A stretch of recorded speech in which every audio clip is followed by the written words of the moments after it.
Great, thank you for coming. This was a wonderful movie, and looking forward to having our director, cinematographer, and two of our cast members join us for a quick Q&A. I think they're on their way. I can't see them. Oh, there you are. I was like, you're somewhere in this audience.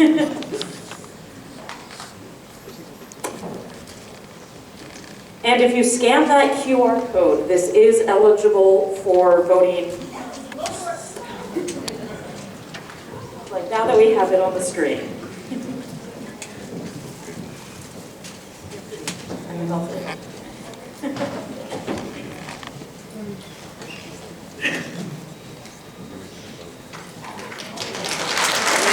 Quick round of applause for our talent.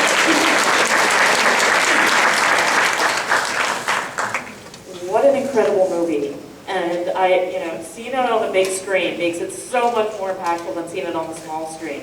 To get us started, what was it like making this movie in such a multi-generational story, also with so many themes that resonate across the board? It's on. I think it really was birthed. I have a place in Wyoming, and I remember it was right when the pandemic happened and the rise of Asian hate happened, and I was just in shock. I was really flabbergasted that this was happening, I'm sure like all of you, in my lifetime. And so I would look out into the landscape of Wyoming, and I was just really, I felt like nature was kind of talking to me, like, they watch these things of what we do to each other, and it really, the juxtaposition of the land versus what I was seeing happening, especially more in the cities, actually, was just jarring for me. And I think that's what it birthed. And I said, I'm going to do something. I said, enough is enough. I know I always, most Asians just kind of stick our heads down and work hard. And I said, no, this time I'm not going to do that. I got to do something. So it's either going to be go on protest or donate money or get involved. And then I sat back down and I thought, the way that for me is to tell a story. And I always felt like through narrative and to kind of share our journey maybe is my best way of giving back, is my best way of kind of creating empathy and giving back to our community. That's kind of where it birthed. And then I wrote it with somebody and then gave it to Jeong, who I didn't build the Jeong character, father figure, because I'm not a guy and I'm not, an Asian male, and so I gave it to him. I said, I really want you to beef up, like really look at the male figure. He did, and he rewrote it, and the beautiful monologue that you see Ken do, and we all knew from the get-go how we just, there's only a few Korean men that are actors at that age, so, but when Ken Jeong's name got brought up, we all knew, the producers, me, everybody said he's the guy, and I knew that it would be so interesting to see him not be comedic, but be dramatic, and I love giving that opportunity to an actor. When you see him some ways, and the audience is surprised that, oh, he has this other side, and he was thrilled to do it. So that journey was about a year, and then we shot it. Ray and I did a reshoot like in November, almost October, November, and we had it edited done by like December, and we premiered in June. It was pretty quick. Also, we're extremely low budget, so I just didn't have the money to keep fueling it, and we had to kind of act, so that was kind of the process. Yeah. Ray, sorry. The land is almost another character in this film, and it really shines through.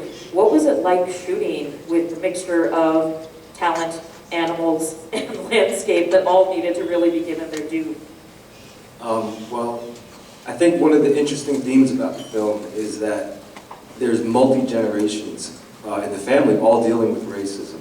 And they all confront it and deal with it in a different way. And to me, this story was always about the kid. And the kids represented, I think, hope in the next generation and optimism. And I think their interaction with nature and the spectacular beauty of the country when it's not fucked up by all of us is, it's breathtaking. It's humbling, and I really wanted to make sure to capture that in the photography. And part of the challenge with that, though, is nature is totally unpredictable, and never really did what we wanted it to do until the very last minute. And like serendipitously, nature always delivered. It was unbelievable.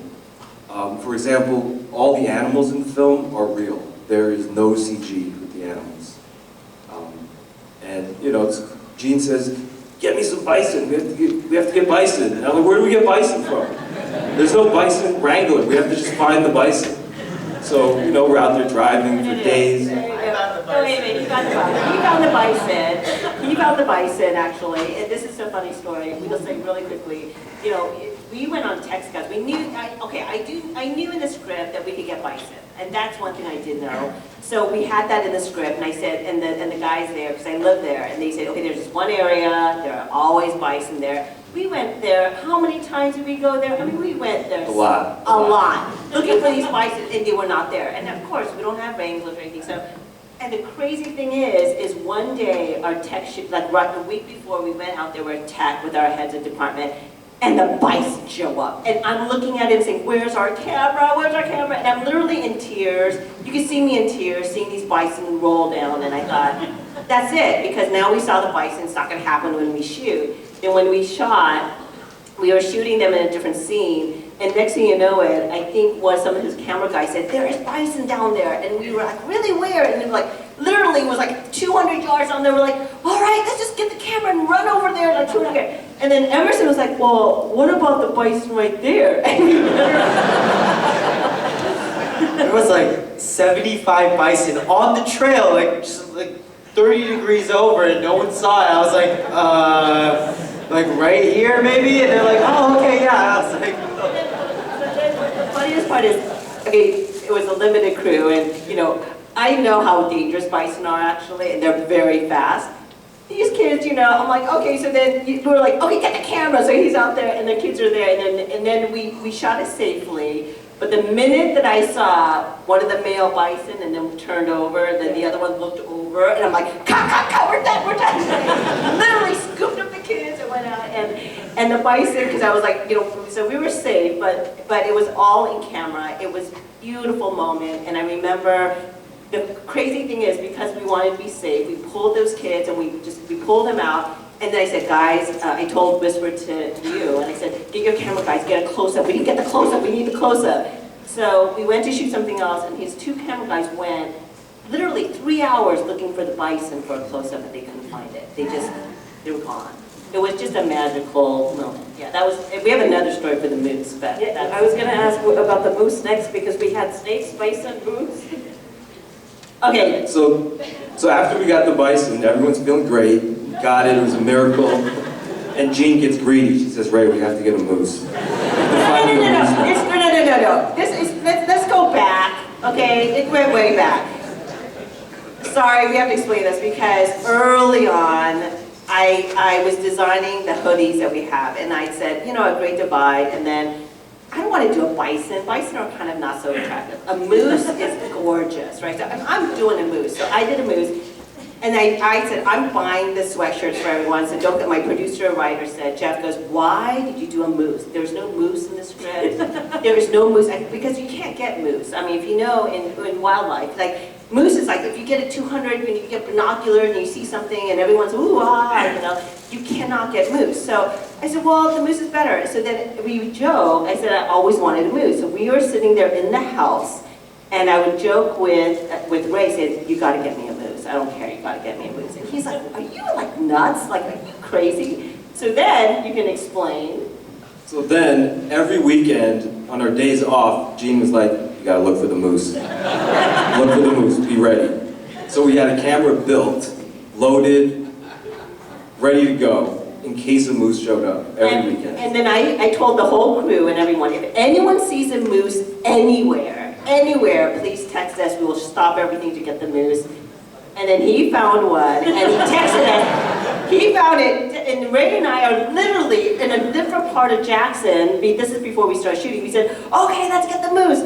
So we zoomed back, and the moose is munching at something at our next door. So it wasn't in the southern, so we got, it was just me and Ray. Yeah, we got it, but it wasn't good enough. Okay. Jean said, no, it's not good enough. No, we gotta get a better moose. Well, I said, how are we gonna write this moose into the script? It's just munching in some other neighbor's like thing. I go, what do we do? They come back from, the kids come back and see a moose? It doesn't make sense. So I said, he goes, I got you your moose. I go, no, you didn't get my moose. Because what I want is I want the moose in the backyard where the house is, so it connects the house with the family. That's the moose that I want. And you said... I said, you're crazy. It's not gonna happen. It's not gonna happen. And then we shoot, you guys have to understand, we're indies, so we shoot like Monday through Friday, like 16-hour days. I mean, it's crazy. The only days off we have are Saturday and Sunday. So we only have 2 days off. So I said, well, I don't care. You have only 2 more days to find this moose or whatever. And then look Yeah, and I think it was like the last weekend, you know, we were all staying up in that area, up in the mountain there.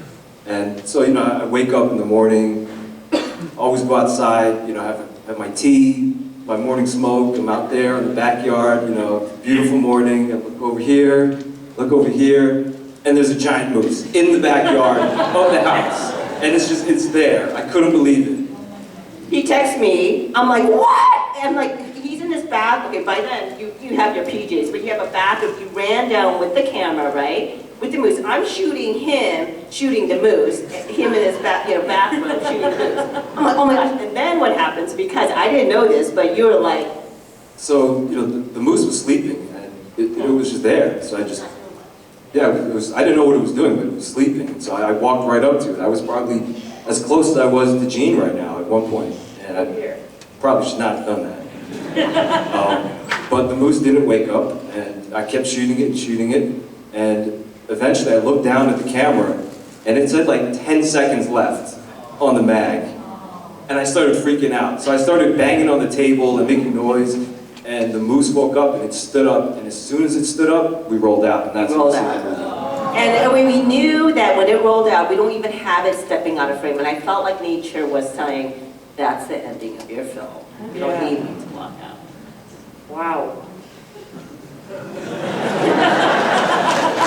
I mean, so Emerson, you were both, actor, wildlife wrangler. You had to play alongside all of these, but also you're still a student. What was that like with the combination of all of this? It was probably the most difficult few months of my life, just because, I mean, like Jean said, we had 15-hour days. I couldn't do schoolwork during all of this. And again, that one day off with the moose, she woke me up at like 8 a.m. after shooting the snake scene, which was like 3 a.m. I was like exhausted, but it was really difficult. I don't go to art school. It's very more STEM, and so they didn't really give me any leeway. So I just spent the whole year catching up on school. I was studying for the AP Calc test tomorrow up there while you guys were watching. Yeah, it's a grind, but I love it. I love having both lives. I think it makes me a better actor because all these experiences that I get in school and at prom, I use them in my acting. I use all these experiences, which I feel gives more of a genuine reaction towards everything I do. So I'm very grateful. Yeah, you definitely have the character having the same academic struggle throughout the film as well. Where he's like, can't focus, I'm busy. And Miya, this isn't the first time you two have acted together. What was it like acting in this as opposed to acting alongside each other and Always Be My Maybe?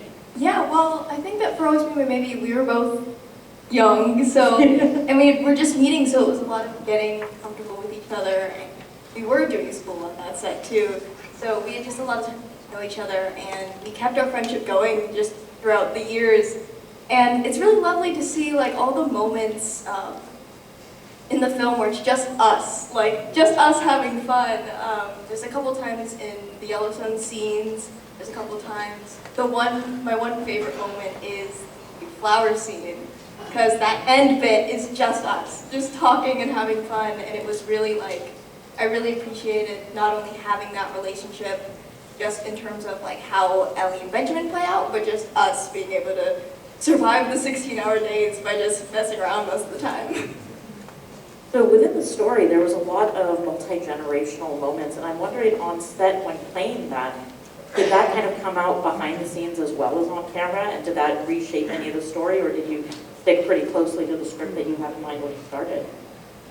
I mean, the script was pretty, it was all there. Yeah, we didn't really improv much of that, but I will say that the grandmother, Miya, who is lovely and wonderful, and I'm so excited because she's doing this big film called G20, I think, with Viola Davis, and that's going to come out soon. And when she came on, I don't know if you know the lullaby scene, and she shared this. You know, all the grandmother scenes with Emerson was shot all in one day, that was day one, and we had to shoot. That's from the beginning of the film to the end, and it was a lot. And she said she was that lullaby scene that we wrote. She actually said every time, I mean, she was very emotional and she was an amazing actor, but she pulled me aside and said, I just want you to know, the reason why I got into acting very late in her career, her son was an actor and committed suicide, and she shared this publicly at many festivals, so I feel like I could share that. And she said, when he committed suicide, I took on this acting role, and for me to play him, when that lullaby song was a song that I would sing to him every night when he was little. So when she was playing that, it just was full circle for her. And I thought, wow, we just wrote that, and it just, but it's a very traditional Korean lullaby. And so, yeah, everything really, all the stories of the grandmothers are true stories from my family. And every story, the monologues, are all rooted in authentic stories that we had. So, you know, nothing was really quote unquote made up. I mean, maybe little fudging here and there, but yeah, that's why it was very authentic to our experiences. And did that shape how you, and you mentioned some of those parts you felt like were really Emerson, Miya, that it felt like you. Did you guys feel like you came to the script and you saw it and you're like, oh, that's me already? Or did you then just kind of like improv and like add the nuances and make it more your own?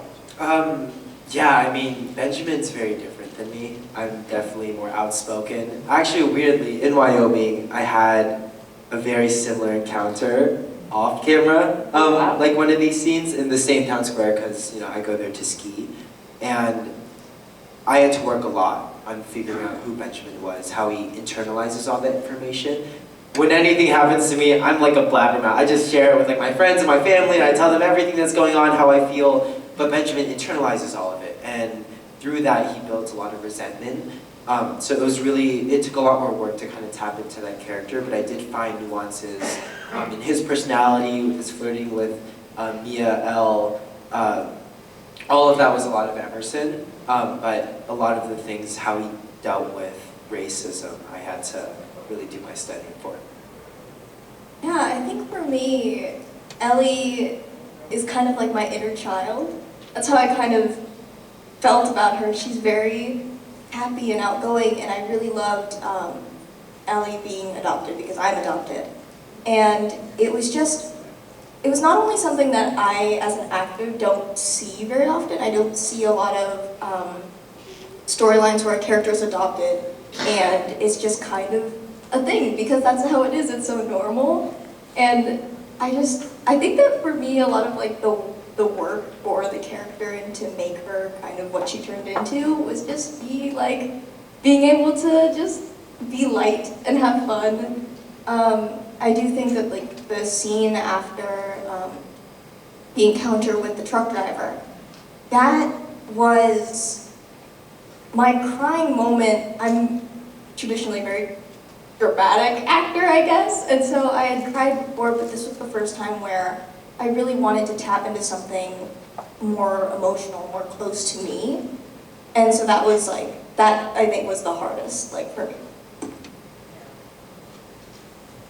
So one of the things which I also loved is you made a drama that had a lot of fun in it. Like there was humor, there was a sense of awe, but then there was also those kind of serious moments, and then it kind of pulls you back. And so one of the kind of questions I have is how did you balance that on set with just kind of being able to both find that humorous moments and those lighthearted, the K-pop singing and going out to Yellowstone alongside some of those more dark moments? I think, first of all, as a director, and most will know that, it's all about casting. I mean, after the script, it's casting, right? It's your actors. And when you have incredible actors, and they're so generous, you know that they're going to bring it, And I'm always about, and they're so prepared. And when, there's moments, Ken is a really, he goes, oh man, comedy's so easy, drama's so hard, And so it was, finding those moments where I was probably on purpose, pulling back and because we have a lot of takes that are really funny. I mean, that dining room scene with everybody talking, I mean, we have hours of them just going off on different subjects and going, improvising. But I said, I was really pulling it back in some ways, and finding those moments that I felt like of levity that would be, it's good with the drama. We're definitely going to have to wait for like a DVD with a blooper reel so that we can enjoy all of those. So what was your favorite moment on set, Emerson? Ooh, that's hard. Really, it always goes back to the moose. I don't know if this is on. Both on set was fun. Our reaction shot was different than that morning, but I think my just favorite moment overall was that morning when you woke me up and Ray was there and it was already done filming, and it was just like sitting there. And we sat there for like 15, 20 minutes just in silence. That was one of the most serene moments of my life, I think. And Miya, what was your favorite moment on set? Oh goodness, there's so many good ones. I think something that I can't pinpoint it on one moment, but I really enjoyed the family-like aspect of being on a smaller crew, and working with Jeong and Emerson, two people I've known for a long time, and being introduced to people like Ray, and just being able to not only do our work, which is as fun as it can be, but also just having those moments where we really just felt like we were hanging out and having a good time. The scenery was a big thing for me because I had never been to Wyoming before then, and so just getting to explore on the weekends was really fun. So yeah.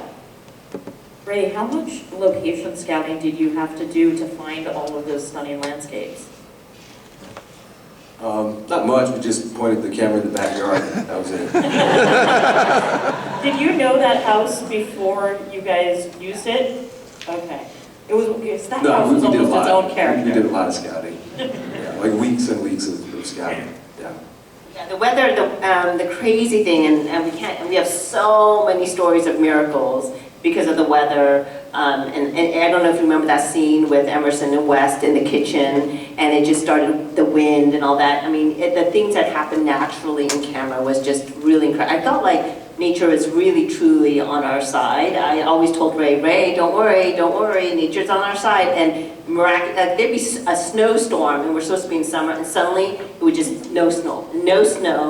And then all the snow where we needed to shoot just melted. I mean, just this one little, and I look over at it and I'm like, what the heck is going on? It really was like that, and we felt like something else was kind of watching over with us. And I will say what Miya was saying, truly the family, one of the proud moments I have when I watch a film is seeing the credits and seeing all the heads of department be of Asian descent. And that was really important for me. All the investors that invested were Asian, all the heads of department were Asian. It was giving back to my community, and in that's why we had such a family feel, because we were all like, okay, what are we gonna eat? We're just like, everybody was doing potlucks, and on our days off, everybody was getting together, and it really did feel like a family more than even other film shoots, I felt. So I know we're starting to run close to time, so we're gonna just do a quick popcorn round of where can folks find what you're working on next? And if you've got one shout out you want to make, we've got a room full of engaged folks who all care about Asian American stories, so make your ass quick. Starting with Ray. Popcorn round. What are you working on now that you're excited about, and what's next? I just wrapped a film called Newbies in New York. It's a queer story, and it's going to be really cool. And I also just completed work on an Apple show called Lady in the Lake. I did some additional photography on that. That is coming in July, I think, and that is with Natalie Portman.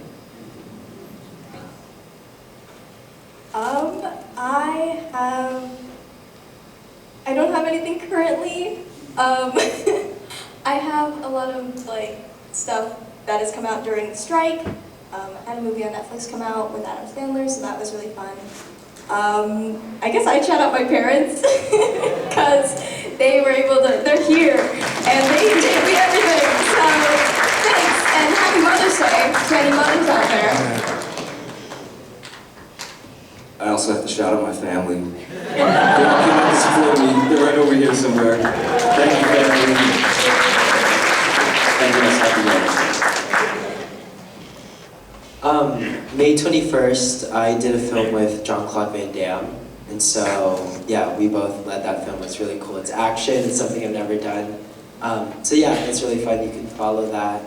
Honestly, easiest probably on my Instagram because it's everywhere. So Emerson. But yeah, thank you.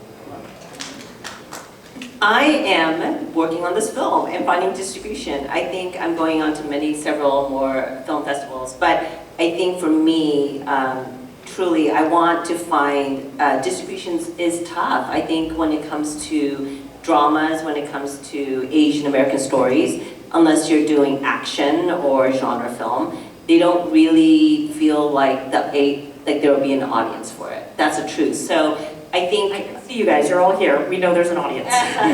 So I think that for me has been, and investors, Asian investors invested in it. I want to be very, I want to give back to them. So that's the part that I'm working really hard to try to find.